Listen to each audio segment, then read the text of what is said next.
الحمد لله رب العالمين والصلاة والسلام على سيد المرسلين اما بعد. معزز سامعین اکرام اور میرے عزیز ساتھیوں، آج ہم آزادی کے ان رہنماؤں کو یاد کر رہے ہیں جنہوں نے اپنی جان، مال اور وقت سب کچھ اس ملک کی آزادی کے لیے قربان کر دیا. انہیں عظیم شخصیات میں سے مولانا ابوالکلام آزاد ہیں.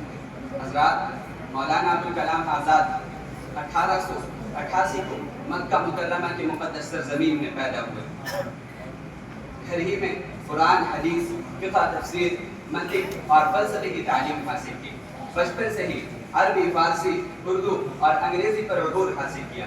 یہ وہ شخص تھے جنہوں نے اپنی زندگی کا ہر لمحہ علم کے فروغ اور وطن کی آزادی کے لیے قربان کر دیا.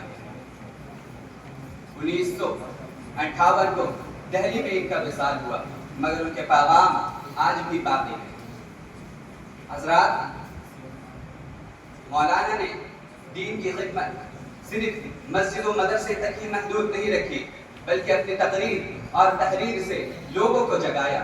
ترجمان القرآن جیسے عظیم تفسیر لکھی تاکہ مسلمان قرآن کو سمجھے، اس پر عمل کرے اور دین کی اصل تصویر لوگوں کے سامنے پیش کرے. وہ کہا کرتے تھے کہ قرآن صرف پڑھنے کے لیے نہیں ہے، بلکہ قرآن جینے کے لیے ہے. حضرات، آزادی کی اس تحریک میں مولانا ابوالکلام آزاد کا کردار تاریخ کا ایک روشن باب ہے. وہ کانگریس کے صدر بنے، جیل گئے، قید و بند کی صعوبتیں برداشت کی، لیکن غلامی کے آگے ہرگز سر نہ جھکایا. ان کی تقریر سے نوجوانوں کے دلوں میں آگ سی دوڑ جاتی کہ ہم ان کی تقریر سے نوجوانوں کے دلوں میں بجلی سے دوڑ جاتی کہ ہم اپنی جانیں دے دیں گے لیکن اس ملک کو آزاد کر کے رہیں گے. وہ کہا کرتے تھے کہ غلامی کے سائے میں ہرگز عزت نہیں، عزت صرف آزادی کے سائے میں ہے اور آزادی قربانی مانگتا ہے. کسی شاعر نے کیا ہی خوب کہا ہے کہ وہ جو وطن کے لیے قربان ہوئے، ان کا نشان رہتا ہے. زمین پر خون بہا تو آسمان کہتا ہے یہ میرا. حضرات، اگر آج ہم اس آزاد فضا میں سانس لے رہے ہیں تو انہی مجاہدین کی قربانیوں کا نتیجہ ہے.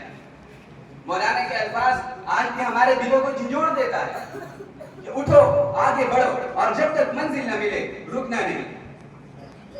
اور شاعر کا نعرہ بھی ہمارے دلوں میں آگ لگا دیتا ہے کہ ہم بلبلیں ہیں اس کی، یہ گلستاں ہمارا، سارے جہاں سے اچھا ہندوستان ہمارا. اہل وطن، یاد رکھو، یہ ملک ہم سے قربانی مانگتا ہے، خدمت مانگتا ہے، محبت مانگتا ہے.